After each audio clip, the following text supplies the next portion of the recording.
섹션 2 비유동자산. 유동자산이 아닌 모든 자산은 비유동자산으로 분류한다. 그렇습니다. 비유동자산의 정의가 유동자산이 아닌 모든 자산입니다. 자, 이러한 비유동자산에는 여러분 투자자산, 유형자산, 무형자산, 기타 비유동자산,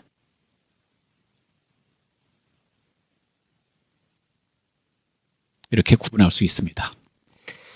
이 중에서 이번 시간에는 투자자산에 대해서 학습해 보도록 하겠습니다. 자, 투자자산의 정의를 보겠습니다. 기업이 장기적인 투자 수익이나 타기업 지배 목적 등의 부수적인 기업 활동의 결과로 보유하는 자산이다.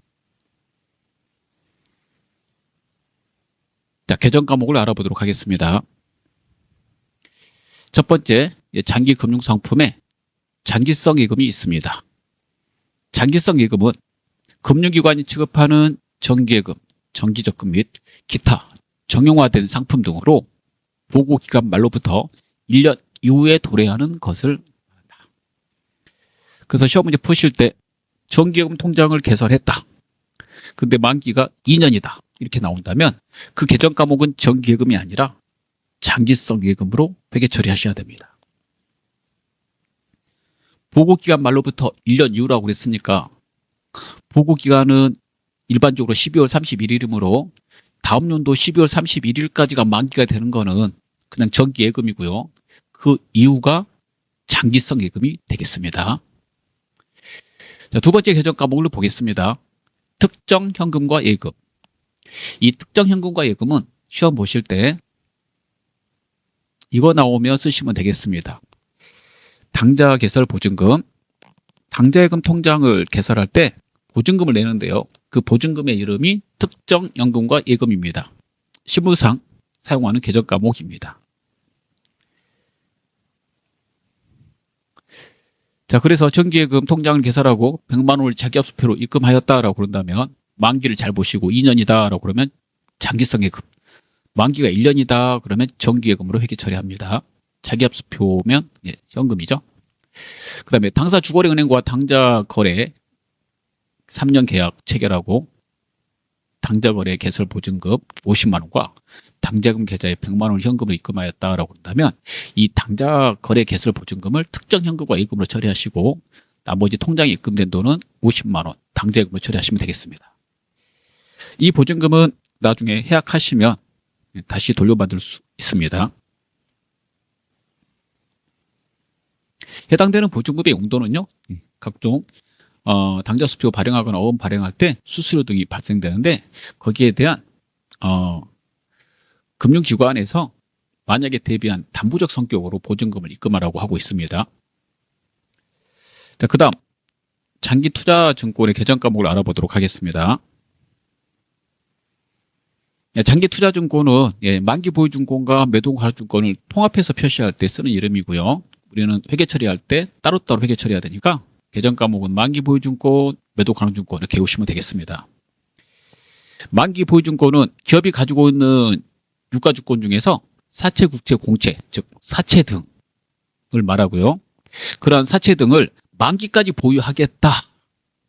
그런 목적으로 취득했다면 일단은 사채의 만기가 보통 1년 이후이므로 투자로 보고 투자자산으로 분류해야 되고요. 그때 개정 과목은 만기보유증권으로 회계 처리하면 되겠습니다. 그 다음에 매도가능증권은요. 단기매매증권이나 만기보유증권으로 분류되지 않는 유가증권은 매도가능증권으로 분류한다. 이렇게 되어 있으므로 단기간에 처분할 것도 아니고 만기까지 보유하지도 않을 주식이나 즉 지분증권, 사채 등 채무증권 그런 경우 매도가능증권으로 회계 처리합니다. 장기간 보유한다고 그랬으니까 취득 시에 투자자산으로 분류합니다. 프로그램에 만기보유증권, 매도가능증권을 입력하려고 그러면 개정 과목이 각각 2개씩 나옵니다. 그럴 때 투자자산 거, 즉 두 번째 거 고르셔야 돼요. 만기보유증권은 채무증권만 만기가 있으므로 만기 보증권에 들어가지만 매도 가능증권은 지분증권인 주식과 채무증권인 사채 등이 다 매도 가능증권으로 들어갈 수 있습니다. 자, 그 다음에 단기매매증권 결산 시에 평가에서 단기매매증권 평가이익 평가손실 처리한다고 그랬죠. 매도 가능증권도 마찬가지로 시장성이 있는 주식 등이라면은 결산 시에 평가하도록 되어 있습니다. 그래서 공정가치로 평가하고요. 그럴 때 그 평가하고 관련된 계정 과목 매도 가능증권 평가이익 떨어지면 매도 가능증권 평가소식 또 회계 처리합니다. 단 이 두 개의 계정은 장기간 보유해서 발생되는 것이므로 단기간이 아니기 때문에 해당되는 이 계정 과목은 손익계산서 계정에 속하지 않고, 즉 단기 손익에 속하지 않고 자본인 기타 포괄 손익 누계액에 분류를 합니다. 누계액에 속하는 겁니다. 기타 포괄 손익 누계액은 자본의 계정 중에 한 가지입니다.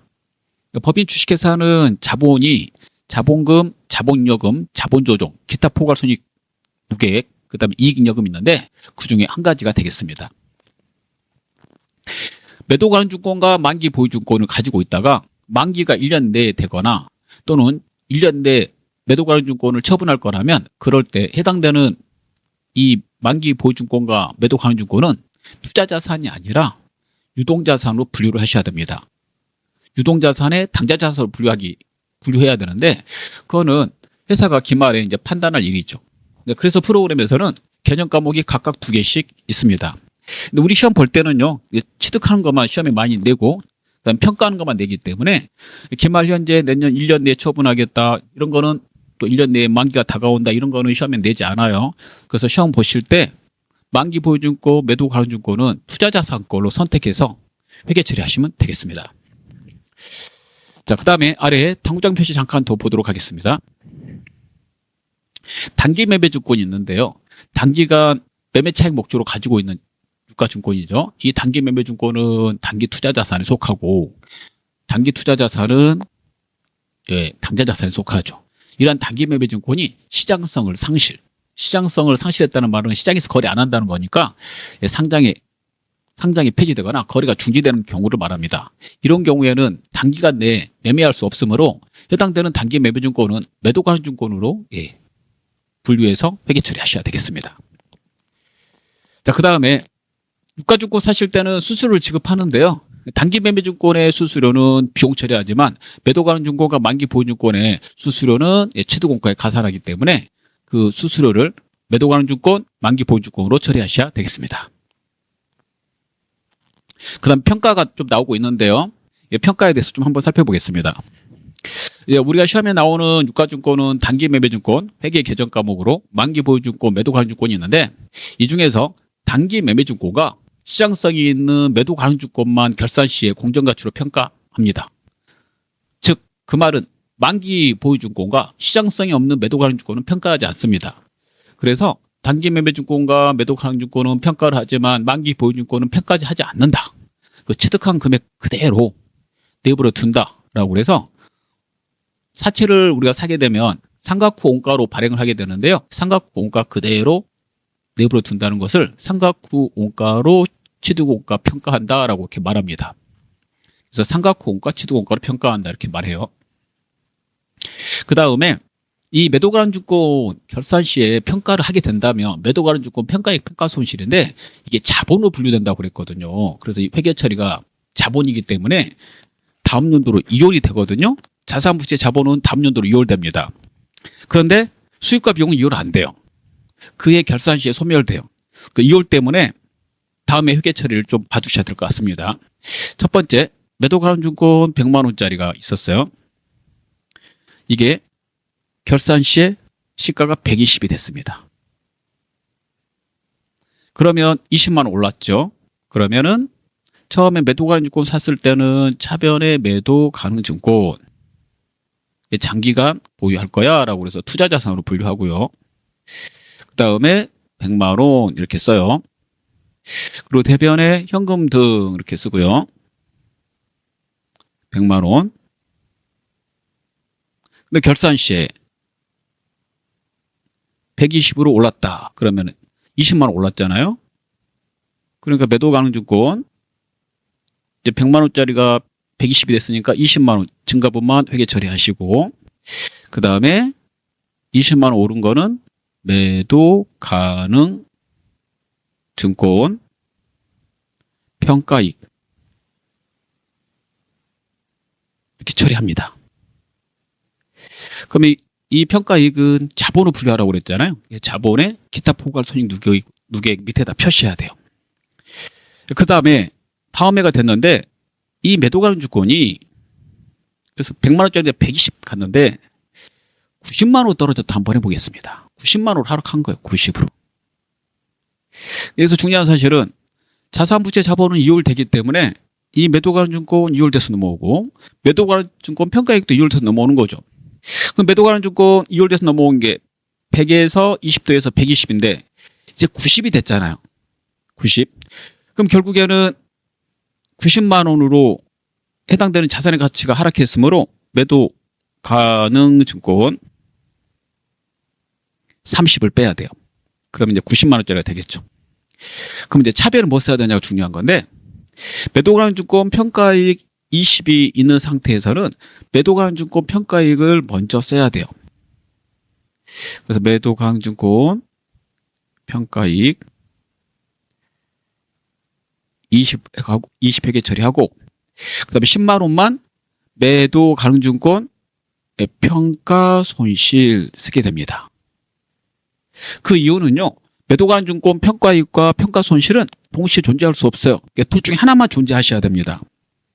둘 중에 하나만 존재해야 되냐면은 이게 현재 가지고 있는 매도 가능 증권이 올랐냐 떨어졌냐 이걸 이해 관계자에게 보고를 해야 돼요. 결국에는 손실 10만 원 잡았잖아요. 결국에는 10만 원 손해 본 거예요. 즉 처음에 100만 원을 샀는데 현 상태에서 90이 됐으니까 10만 원 손실 된 거죠. 그래서 처음에 100만 원이었던 게 120 됐다 그러면 20만 원 올랐다고 매도 가능 증권 평가이익을 쓰게 되겠지만 그 다음에 30만 원 떨어지면 20만 원 평가이익 먼저 없애고 그 다음에 평가 손실 10만 원 써야지 평가이익이 사라지고 평가 손실만 남게 되므로 30만 원 떨어졌다고 매도 가능 증권 평가 손실 하지 않습니다. 그래서 매도 가능 증권 평가이익과 평가 손실은 이렇게 상계해서 회계 처리해야 됩니다. 자본에 이율돼서 넘어가는 계정 과목 중에 이렇게 주가가 오르거나 떨어지는 것과 관계되는 것들은 이렇게 서로 상계해서 회계 처리합니다. 다음 나머지 투자 자산을 보도록 하겠습니다. 장기 대여금 해수기한이 보고기간 말로부터 1년 이후에 돌아야 하는 대여금이다. 그래서 1년 이내면 단기 대여금이고 1년 이후이면 장기 대여금입니다. 투자 부동산은요, 장기 투자의 목적으로 회사가 보유하고 있는 부동산을 말합니다. 그래서 건물을 가지고 있는데 투자 목적으로 건물을 가지고 있다. 그러면 투자 부동산. 근데 건물을 가지고 있는데 회사 영업활동에 쓰려고 가지고 있다. 그럴 때는 유형자산입니다. 우리는 부동산 매매업자인데 건물을 사서 팔고 그런 회사다. 그러면 그런 경우에는 재고자산이 됩니다. 그래서 이쪽 잠깐 보시면요. 투자 목적으로 즉 영업활동에 쓰지 않을 목적으로 그런 목적으로 가지고 있는 자산이라면 투자자산입니다. 근데 판매하기 위해서 부동산 매매업의 경우에는 판매하기 목적에서 가지고 있거든요. 그런 경우에는 재고자산. 근데 우리가 부동산 매매업은 아니고 그러니까 일반 제조업인데 해당되는 건물이 꼭 있어야 되고 토지가 있어야 돼요. 그런 경우에 영업활동에 사용한다고 그래요. 그 영업활동에 사용할 목적으로 만약에 땅이나 건물을 가지고 있다면 그런 경우에는 유형자산입니다. 무슨 뜻인지 이해하겠죠? 그래서 회계는 그 목적도 잘 봐야 돼요. 어떤 목적이냐에 따라서 계정 과목이 달라질 수 있습니다. 컴퓨터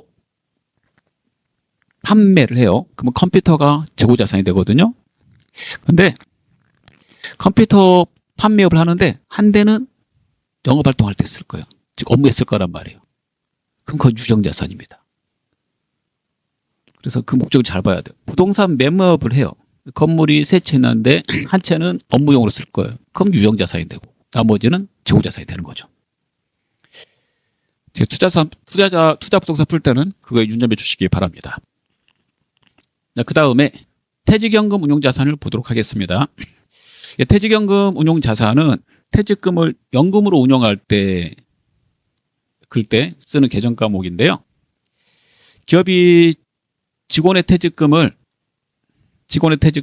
줘야 될 경우 1년 이상 근속하면 우리가 퇴직금을 줘야 되는데요. 그 퇴직금을 퇴직연금이라는 상품에다가 불입을 하도록 하고 있어요. 그래야지 나중에 법인 같은 경우에는 전부 다 비용 처리 받을 수 있거든요. 그래서 정부에서 이렇게 불입을 하려고 하고 있습니다. 그러면은 회사는 비용 처리하기 위해서라도 세법상 비용 처리하기 위해서라도 이걸 갖다가 퇴직연금에 불입을 하게 돼요. 그 불입하게 된 거는 뭐 직원 일시적으로 나중에 퇴직금으로 받아갈 수도 있고 그러지 않고 가만히 놔두면 연금으로 받아가는 거죠. 뭐 일시적으로 이제 받아가면 퇴직소득으로 분류하고 연금으로 되면 연금소득으로 분류하는 거거든요. 그러면은 일단은 1년 이상 근속한 직원이 있으면 퇴직연금 상품에 가입을 해요. 가입을 하고 그다음 불입을 하게 되는데 상품이 두 개가 있어요. 확정급여형하고요. 확정기형이라는 상품이 있습니다.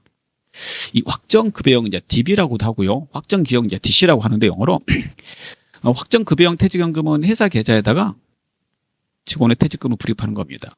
운용은 회사에서 하는 거예요. 그래서 그 운용사에다가 회사가 말을 해서 운용을 하게 하는 거죠. 그래서 만약에 수익이 생기면 회사가 가져가게 됩니다. 그래서 그 수익은 퇴직연금 운용 수익 이렇게 처리해요. 그게 이자가 발생된 거다. 그러면 퇴직연금 운용 수익이 프로그램에서 없으면 이자 수로 처리합니다. 근데 확정기형 퇴직연금은요. 퇴직금을 받아야 될 근로자의 계좌에다가 계좌를 만들고 넣어주는 겁니다. 즉시 퇴직금 주는 거와 똑같죠. 그 퇴직금은 직원 임의적으로 인출할 수 없어요. 사유가 돼야지 인출합니다. 그러면은 직원의 퇴직금에다 넣어줬으니까 즉시 비용 처리하면 되겠죠. 그래서 이 확정기형 퇴직연금은 퇴직급여로 비용 처리합니다. 그럼 이 중에서 퇴직연금 운용자산, 얘가 이제 투자 자산이에요, 여러분. 이게 시험 문제 푸실 때 수익이 생기면 회사가 가져가기 때문에 확정급여형인지 확정기형인지 잘 보고 회계 처리하셔야 되겠습니다.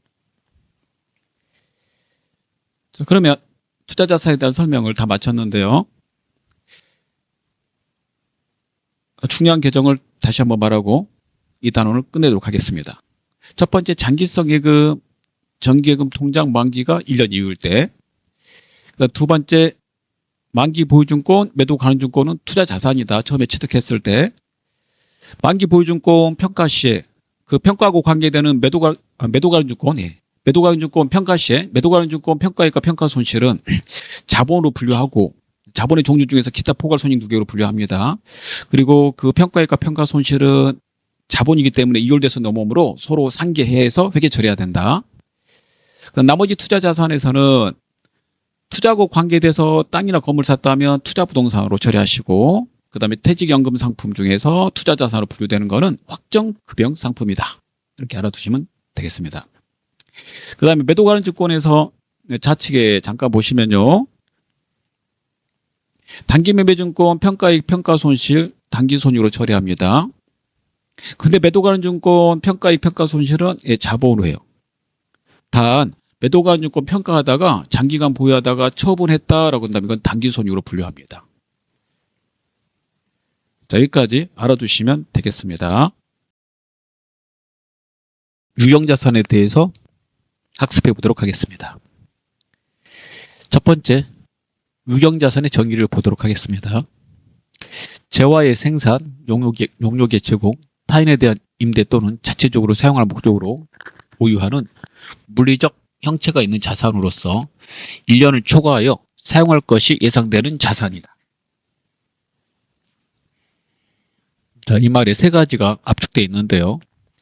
첫 번째, 재화의 생산, 용역의 제공, 타인에 대한 임대 또는 자체적으로 사용할 목적을 사람들이 업무에 쓰는 거다라고 해서 영업활동이라고 그럽니다. 그러면 첫 번째, 영업활동에 써야 되고요. 두 번째, 물리적 형체가 있어야 됩니다. 이거 보고 유형이라는 말을 쓰게 됩니다. 그 다음에 세 번째는 1년 초과해서 써야 돼요. 1년 초과해서 쓰기 때문에 비유동자산으로 분류가 됩니다. 세 가지를 동시에 만족하는 그런 자산이 있다 그러면 얘가 유형자산이 되겠습니다. 그럼 그러한 자산이 첫 번째 유형자산 분류에 있죠. 토지가 있습니다. 토지, 대지, 임야, 전답 등으로 하며 매매 목적으로 보유하는 토지와 비업무용 토지는 제외된다.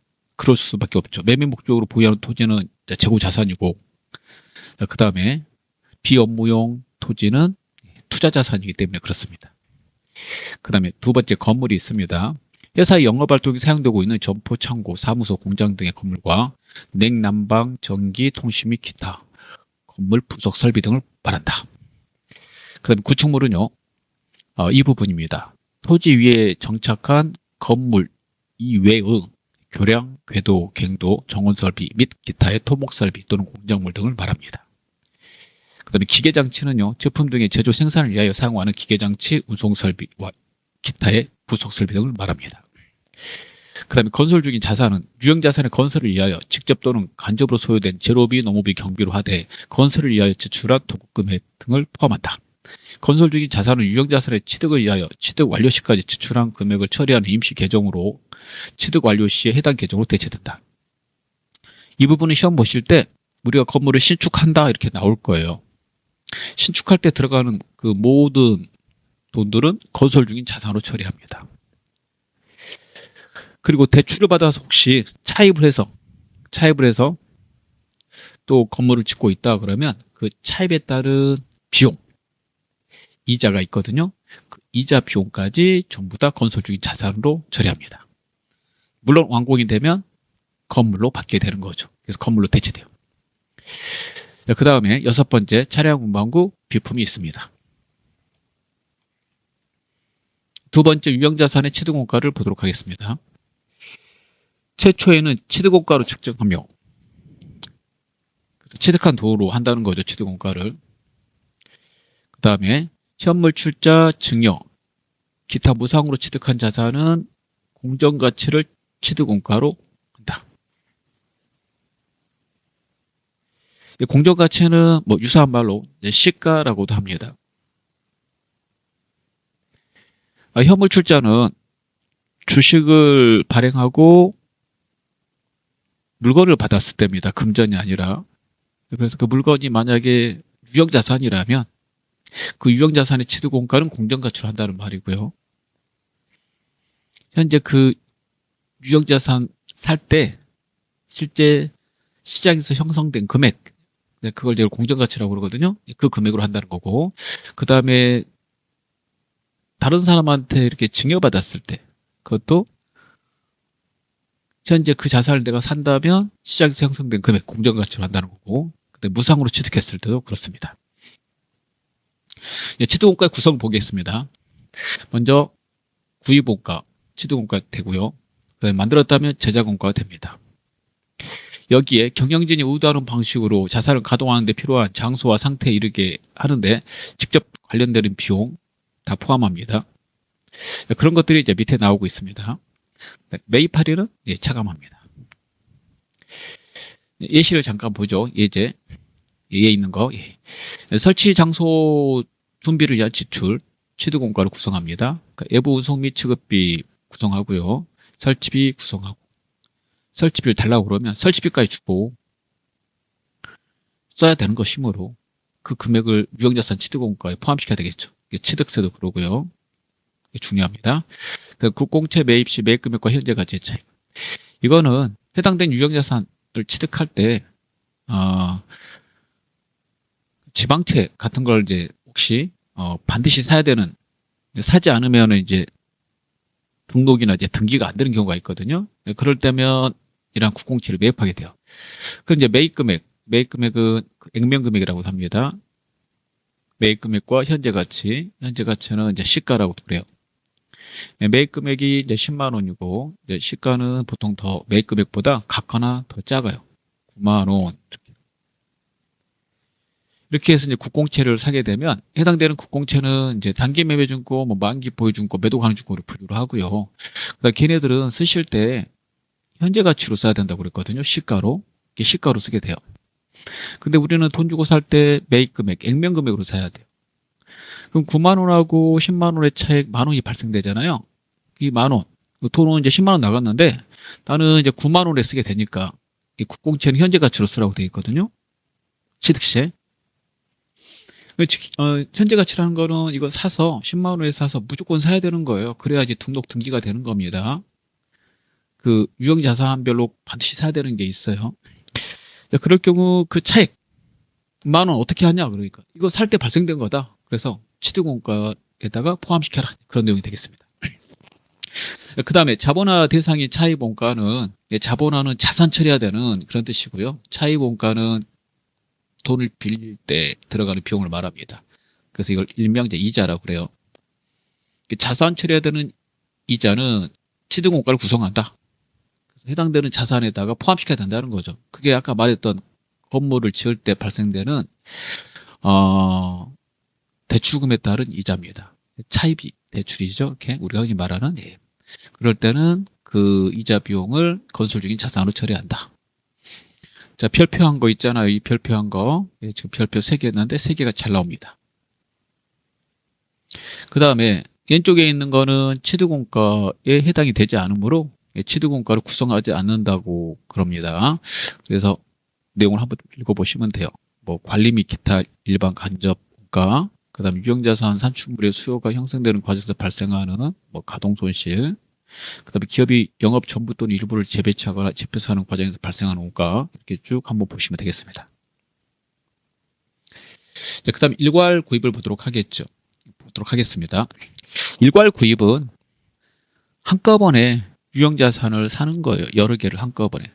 네, 그래서 한꺼번에 사다 보니까 각각 얼마인지 취득원가 판단하기가 어려울 때, 그럴 때 회계 기준에서는 상대적 공정가치에 따라 안분하여 취득원가를 산정한다라고 되어 있습니다. 이 문구는 뭔지 알아야 돼요. 그래서 토지하고 건물을 한꺼번에 사게 됐어요.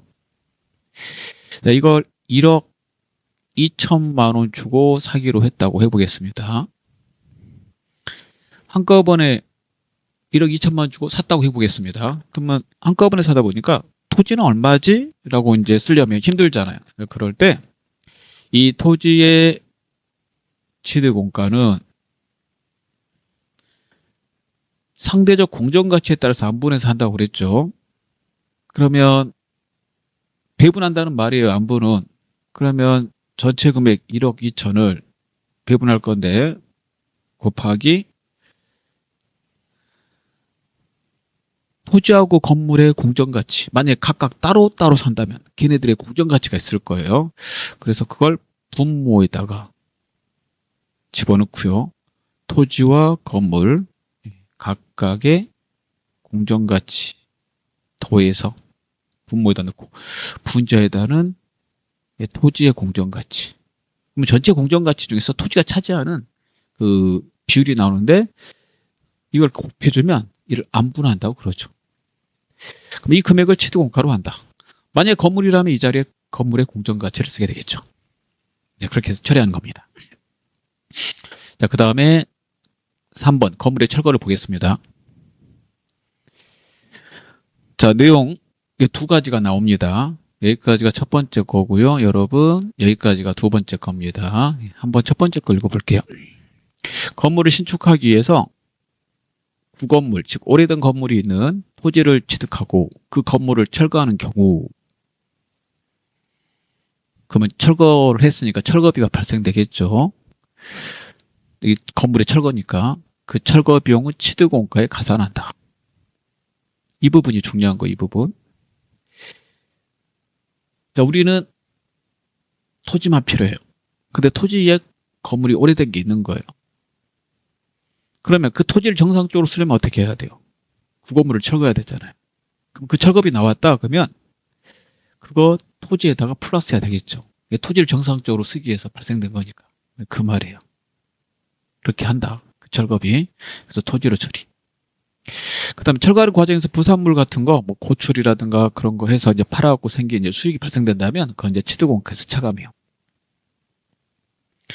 두 번째는 건물을 신축하기 위해서 기존 당사의 건물을 철거하는 경우. 그럴 때 우리 건물은 철거했으니까 건물은 제거합니다. 장부에서.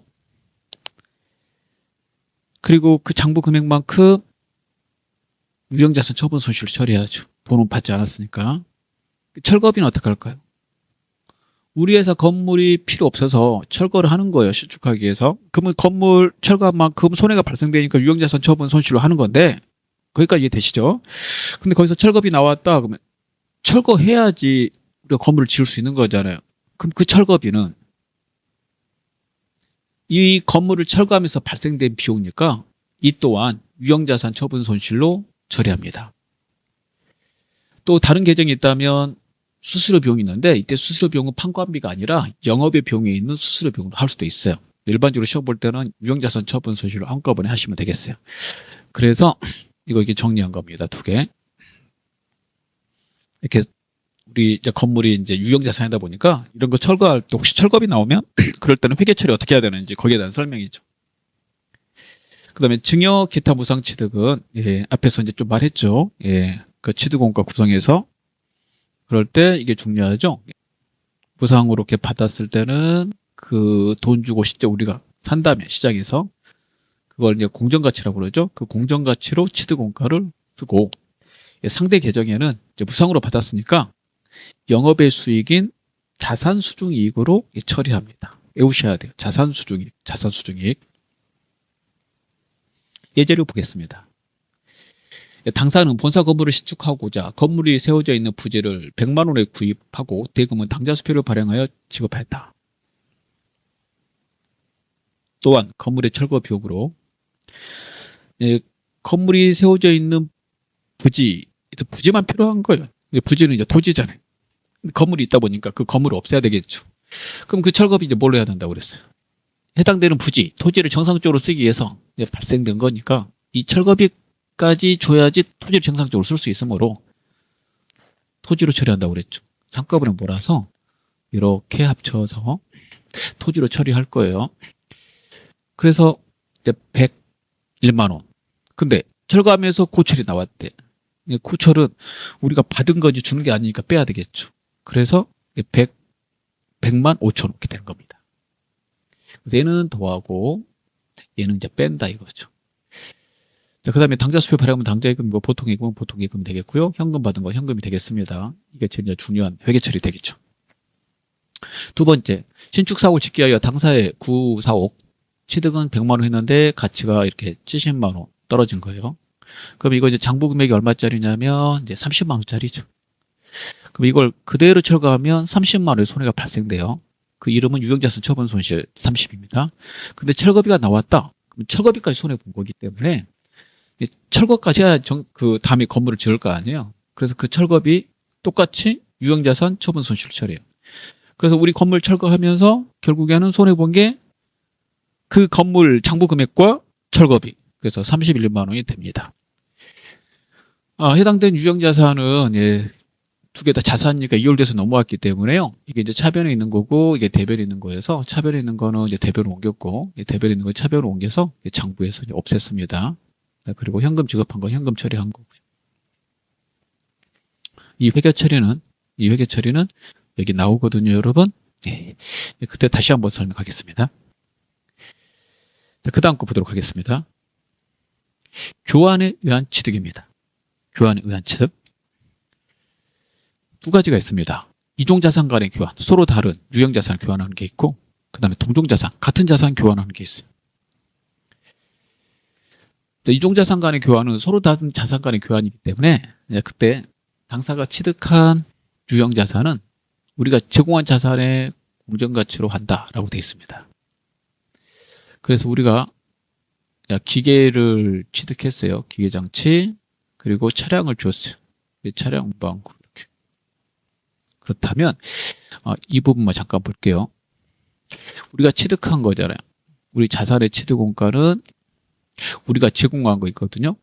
우리 제공한 자산, 이 자산에 우리가 제공한 자산의 공정가치를 가져다가 쓴다. 이런 거예요.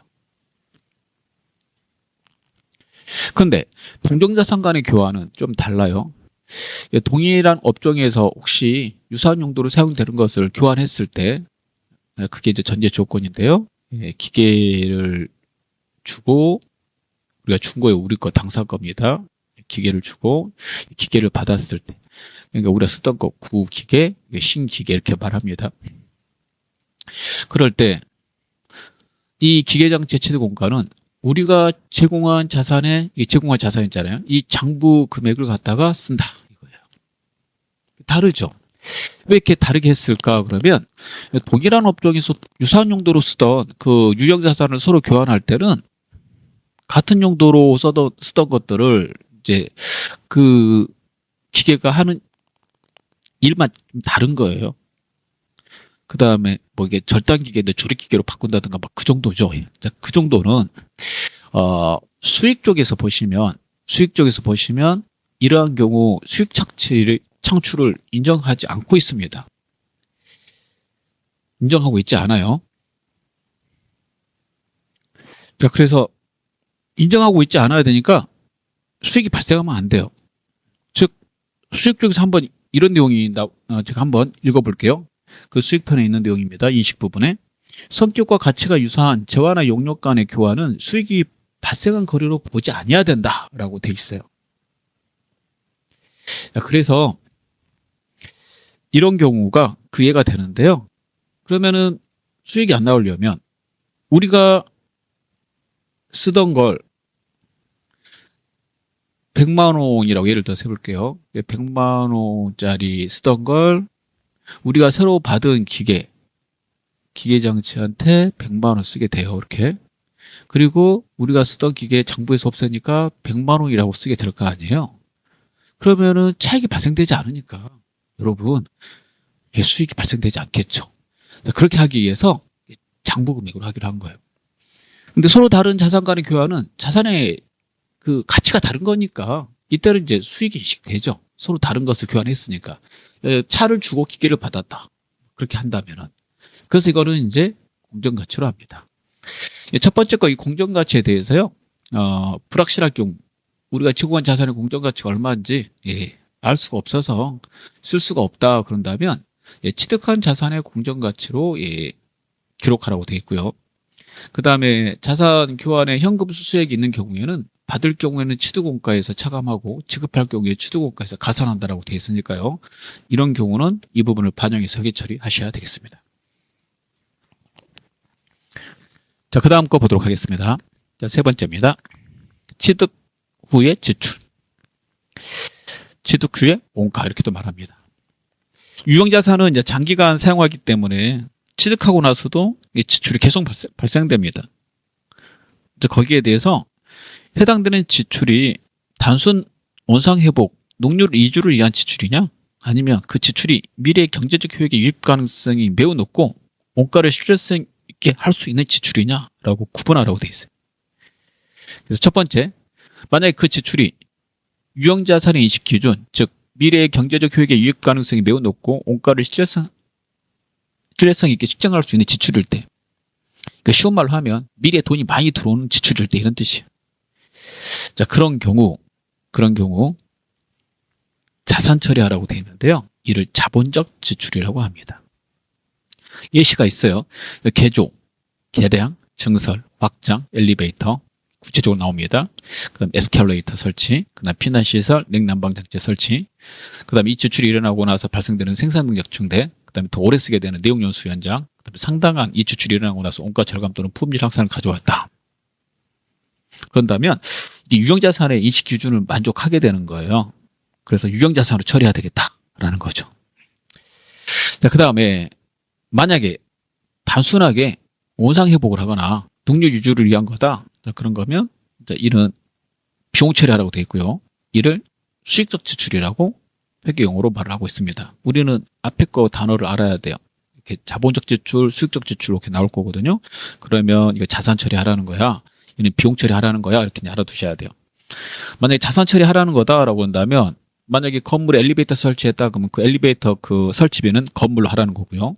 그 다음에 수익적 지출 이렇게 이제 처리하라고 그런다면, 즉 비용 처리해야 되니까 건물 이렇게 도색하고 예시 나오죠. 파손된 유리를 교체하고 자동차는 이제 배터리나 타이어 교체, 이게 이제 원상 회복 능률 유지를 위한 거거든요. 그 다음에 조명기구 교체했다. 이런 경우에는 수선비, 자동차 같은 경우는 차량 유지비 이렇게 처리하라는 뜻입니다.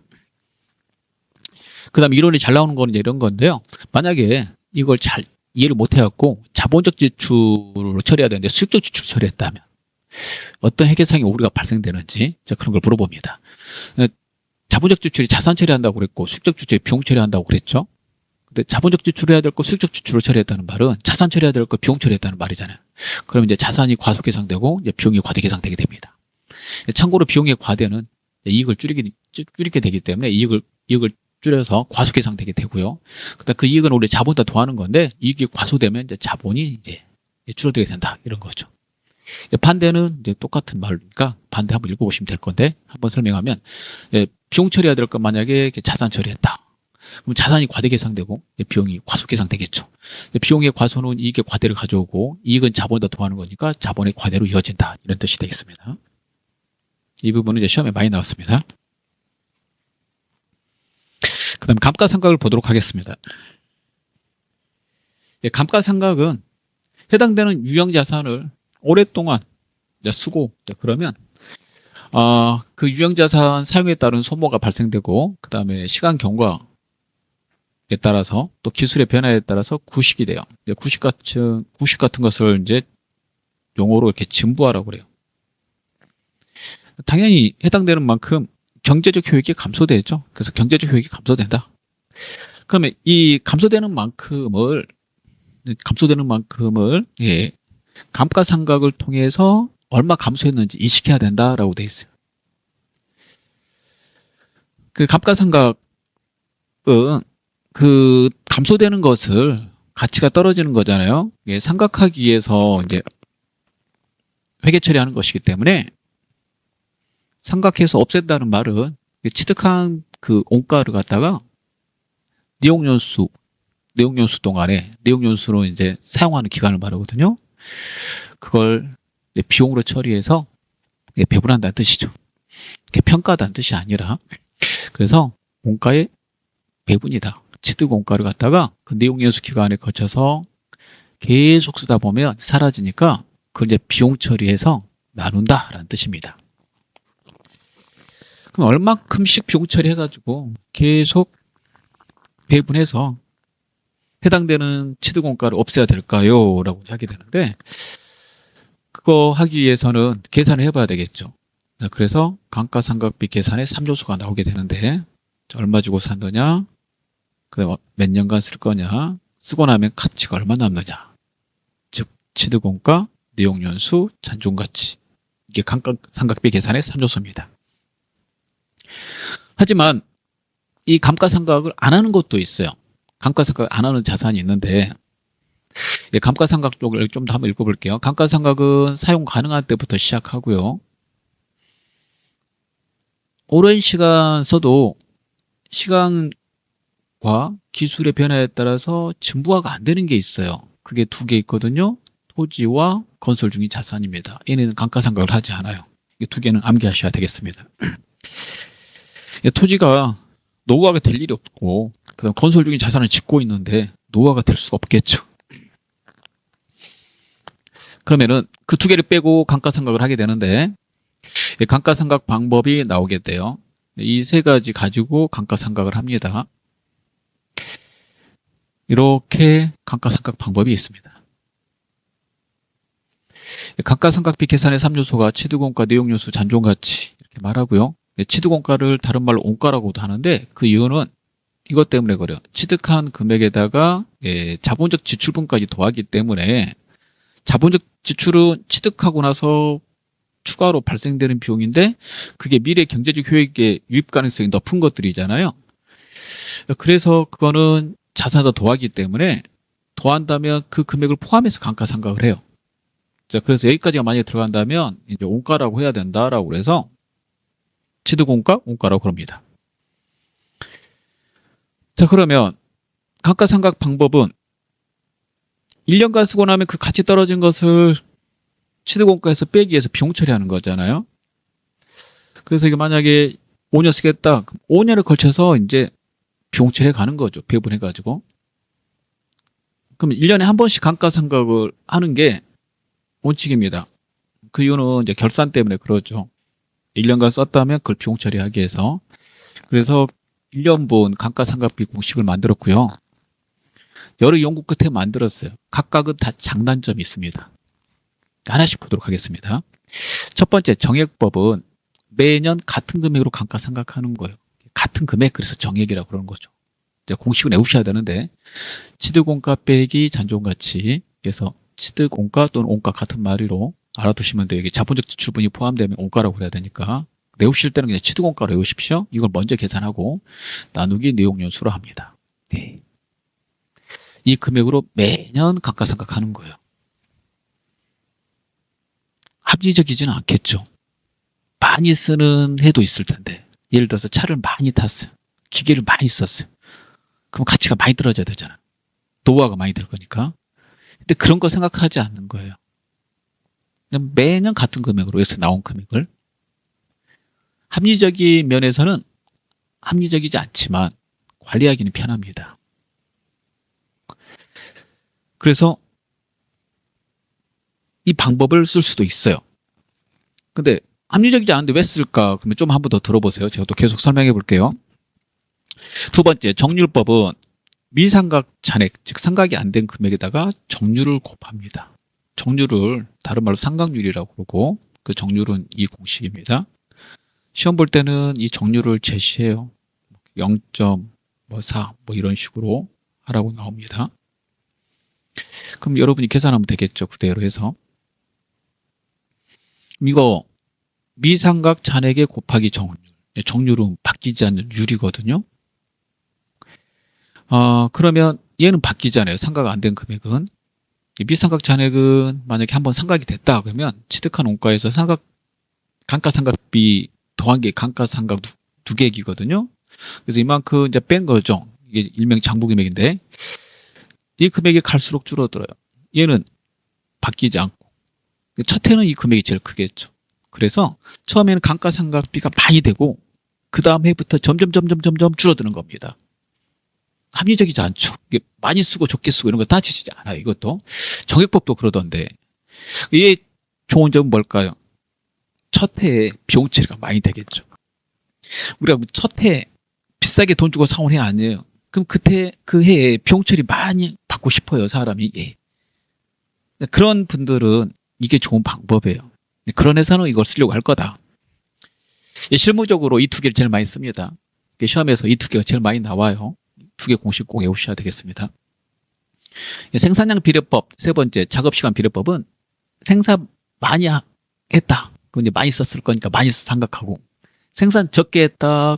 적게 생각하는 거예요. 합리적인 생각 방법이죠. 얘가 합리적인 생각 방법이에요. 근데 얘는 공식을 한번 보세요. 취득원가 빼기 잔존가치 먼저 계산하고 곱하기 실제 생산량, 단기 실제 생산량 나누기 총 추정 생산량. 이거 쓸 때 상당히 불편하게 보이시겠죠. 실제 생산량도 알아봐야 되고 추정 생산량도 알아봐야 되니까. 이게 또 얘 단점이에요. 이게 장단점이 다 있는 겁니다. 연수합계법은 내용연수를 다 더해서 한다라는 뜻이에요. 공식이 취득원가 빼기 잔존가치 곱하기 연수의 역순 또는 잔여 내용연수 같은 말로 내용연수 합계 이렇게 쓰는 건데요. 예를 들어서 100만 원 주고 샀다. 잔존가치는 0이다.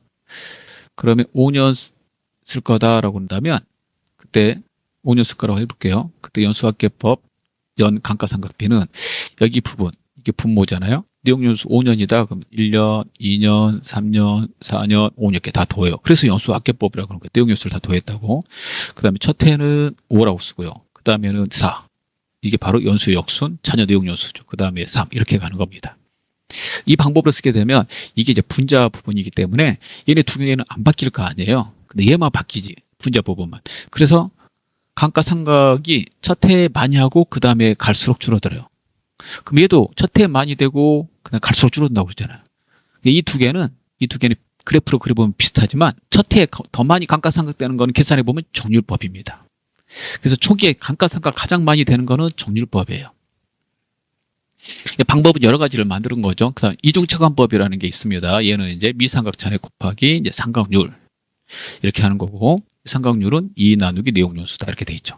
이거는 그냥 한 번만 이름만 봐두시고요. 그러면 아까 설명한 거 마저 해보겠습니다. 왜 이렇게 다양한 감가상각 방법을 만들었을까? 감가상각의 주 목적은 이거였잖아요. 해당되는 취득원가를 일정한 기간에 걸쳐서 배분해서 비용 처리하는 거예요. 예를 들어서 100만 원을 취득한 거고 10년간 쓸 거예요. 쓰고 나면 잔존 가치는 없다라고 해볼게. 0이다. 이게 취득한 금액이고 취득원가. 그러면 1년에 다 안 쓸 거니까 처음에 사자마자 비용 처리는 안 되겠죠. 10년에 걸쳐서 이제 비용 처리해서 이 100만 원을 없애면 돼요. 그러면 전체 문제는 생기지 않게 됩니다. 이 100만 원 없애면 되는 거 아니에요. 그러면 매년 같은 금액을 없애든 많이 쓸 때 많이 비용 처리하고 적게 쓸 때 적게 비용 처리해서 없애든 결국에는 이 해당되는 이 자산에 대해서 10년간 쓰겠다. 10년에 걸쳐서 비용 처리는 똑같게 됩니다. 근데 거기까지 생각을 한 거예요. 그래서 여러 가지를 만들어 놓고 100만 원만 비용 처리되면 되니까 그 기간에 걸쳐서 여러 가지를 만들어 놓고 회사에서 선택해서 하라고 한 거예요. 그랬을 때 회사들이 정액법과 정률법을 많이 택했다는 거고, 그래서 이게 시험에 많이 나옵니다. 나머지도 나와요. 먼저 5개 있다는 거 외우시고, 그 다음에 공식이 나왔던 거는 4개까지 나왔어요. 이렇게. 그러면 이제 이렇게 되면 그 이제 비용을 계산했어요. 이렇게 힘들게 해가지고. 그럼 회계 처리는 어떻게 하는 거예요? 그러면 회계 처리는 차변의 감가상각비 이렇게 하고요. 이게 사무실에서 쓴 거면 판관비로, 공장에서 쓴 거면 제조원가로 감가상각비 잡고, 대변에 가치가 떨어지는 것을 직접 유형자산에서 빼지 않고 감가상각 누계액이라는 걸로 빼요. 해당되는 자산에서 직접 안 빼요. 예를 들어서 차를 사왔다 해볼게요. 차량 운반구 100만 원에 사왔다. 이렇게 해볼게요. 예를 들어서 그 해에 감가상각을 했는데 감가상각비가 10만 원 발생했다. 이렇게 해볼게요. 그리고 나서 여기서 10만 원 발생하면 10만 원만큼 가치가 떨어져야 되잖아요. 여기다 차량 운반구 이렇게 우리는 이제 써야 될 것 같지만 이건 초기에 썼던 방법이 지금 이렇게 안 씁니다. 이렇게 안 쓰고 감가상각 누계액이라는 차량 운반구 대신에 해당되는 차량 운반구를 차감할 수 있는 계정, 감가상각 누계액을 만들고 이걸로 회계 처리해요. 이거 자산 계정이거든요. 이 자산인데 해당 유형자산에서 차감하는 거예요. 그래서 자산의 감소, 그래서 대변입니다. 이게 보고서 작성할 때 이렇게 하라고 돼 있어요. 이게 자산 계정이에요. 자산부채 자본은 다음 연도 2월 됩니다. 이건 이제 비용이니까 이제 사라지는 거고요. 그러면은 보고서에 이렇게 표시하게 돼요. 그래서 이게 100만 원에 주고 샀다. 그러면 100만 원 쓰고 감가상각 누계액, 감가상각비 다 합친 건데 첫 해니까 누계액이 10만 원밖에 안 되겠죠. 10만 원 해서 이제 이 금액이 장부 금액인데 이제 90 이렇게 표시하라 이거죠. 그러면 이 차는 100만 원 주고 샀고 가치는 10만 원 떨어진 거고, 그래서 현재 90만 원이다. 이런 정보를 제공할 수 있으니까 좀 더 다양한 정보를 제공하겠죠. 유형자산을 오랫동안 쓰고 그 금액이 크기 때문에 이렇게 정보를 제공해야 된다. 이렇게 했어요. 그래서 그 결과 감가상각에 대한 회계 처리는 이 방식으로 해야 되는데요. 이 방식을 직접 빼지 않는다고 해서 간접법이라고 합니다. 간접법으로 무조건 하셔야 돼요. 자, 감가상각비 크기 잠깐 한번 보세요. 이게 시험에 나온 적이 있어서. 그 다음에 유형자산의 처분 폐기를 보도록 하겠습니다. 자, 마지막입니다. 가지고 있던 유형자산을 이제 필요가 없으면 이제 처분하겠죠. 또는 이제 폐기하겠습니다. 자, 그럴 때 장부 금액과 처분 금액의 차익이 분명히 발생됩니다. 발생이 안 된다면 뭐 거기에 대한 손익은 없겠죠. 만약에 장부 금액보다 비싸게 판다면 그럴 땐 유형자산 처분 이익으로 하고 그러지 않으면 유형자산 처분 손실 이렇게 처리합니다. 여기서 장부 금액은 해당되는 유형자산 취득한 금액에서 감가상각 누계액을 뺀 거에 같이 떨어진 거. 그래서 100만 원에 샀는데 감가상각 누계액이 10만 원 됐다. 그럼 이게 90만 원짜리거든요, 여러분. 90만 원짜리.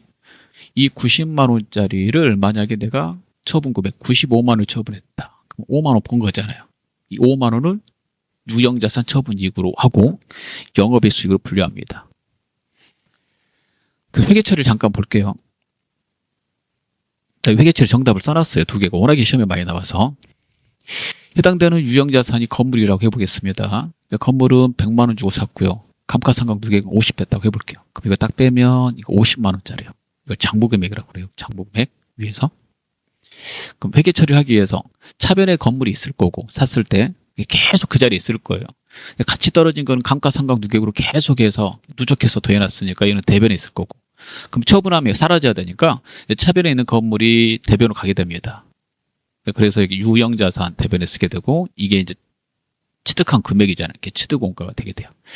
그다음 감가상각 누계액은 대변에 있었으니까 차변으로 옮겨줘야지 장부에서 완전히 사라지게 되죠. 이쪽으로 가게 돼요. 얘가 사라지면 이거 자산에서 빼는 건데 얘가 사라지게 되면 자산에서 빼지 않게 되기 때문에 자산이 증가가 되죠. 그래서 차변됩니다. 그 다음에 받은 돈을 쓰게 되는데요. 만약에 건물을 팔고 한 달 후에 받기로 했다. 그럼 이게 외상인데 이게 재고자산 처분한 게 아니니까 상품 제품 판매한 게 아니니까 외상 매출금이 아니라 미수금을 쓰게 되고요. 만약에 이게 50만 원짜리 60에 팔았다. 그러면 10만 원 더 받고 판 거거든요. 그래서 받아야 될 돈 60 쓰고 그러면 10만 원 남았는데 이럴 때 유형자산 처분이익 쓴다 이거예요. 그래서 이렇게 정리하면 이렇게 돼요. 그럼 이거 매우 중요한 거죠. 이게 회계처리상에서 왜 이렇게 복잡하게 되느냐? 그러니까 그 감가상각 누계액 나와서 그런 거예요. 좀 더 많은 정보를 제공하기 위해서 간접법으로 회계처리하다 보니까 회계처리 다 직접법으로 하잖아요. 대부분. 만약에 처분할 때는 어떻게 돼요? 그러면 만약에 손실 발생했을 때는 어떻게 돼요? 그러면 더 적게 받았으니까 여기다가 유형자산 처분 손실을 쓰면 되지. 그래서 정리하면 대변의 유형자산 처분할 때 취득원가, 그 다음에 차변의 감가상각 누계액. 만약에 감가상각을 하지 않는 토지나 건설 중인 자산은 대변의 유형자산, 토지가 시험이 잘 나오겠죠. 그 다음에 차변의 감가상각 누계액 쓰지 않고 받은 돈을 쓰면 돼요.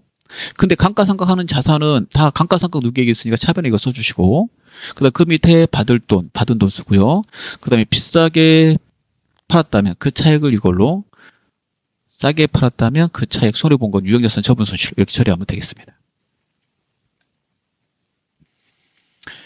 자, 밑에 이기적인 거기 더하기 팁을 잠깐 한번 볼게요. 더하기 팁, 유형자산 인식 시점 이후의 측정. 첫 번째 그 측정 방법의 원가 모형 잘 보세요. 우리가 공부하는 거는 원가 모형이었습니다. 원가 모형은 유형자산 기말에 보고기한 종료일에 평가 안 하는 거예요. 유형자산 취득 이후의 원가 모형이나 재평가 모형 중 하나를 회계 정책으로 선택하여 유형자산별로 동일하게 적용한다라고 이제 유형자산 인식 시점 이후에 측정이 나오는데, 유형자산 중에 토지나 건물은 가치가 올라가는 경우가 많아요. 가치가 올라가는 경우가. 예를 들어서 건물 돈 주고 샀어요. 그러면 회계에서는 회계 처리한다면 계속 시간이 경과되잖아요. 그럼 노후화가 진행되겠죠. 그러면 감가상각을 이렇게 해야 되거든요. 그래서 이제 가치가 이제 떨어져요. 감가상각 누계액만큼. 근데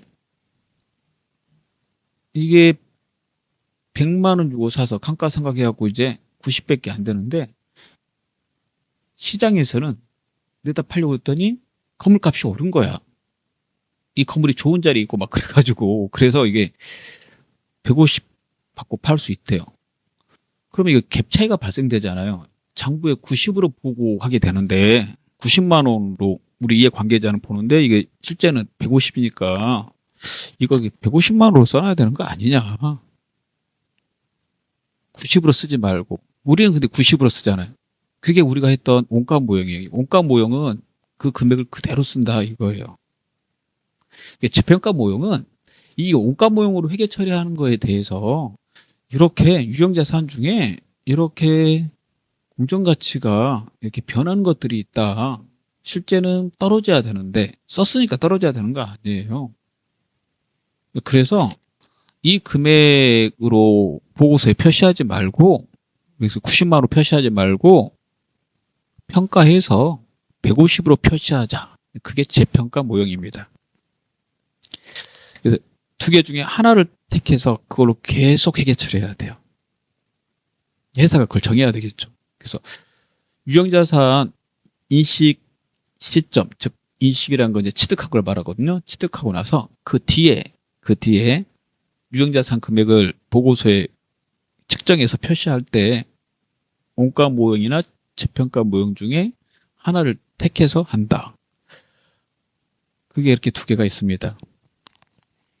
우리는 원가 모형으로 한 거고요. 재평가 모형도 선택할 수 있다.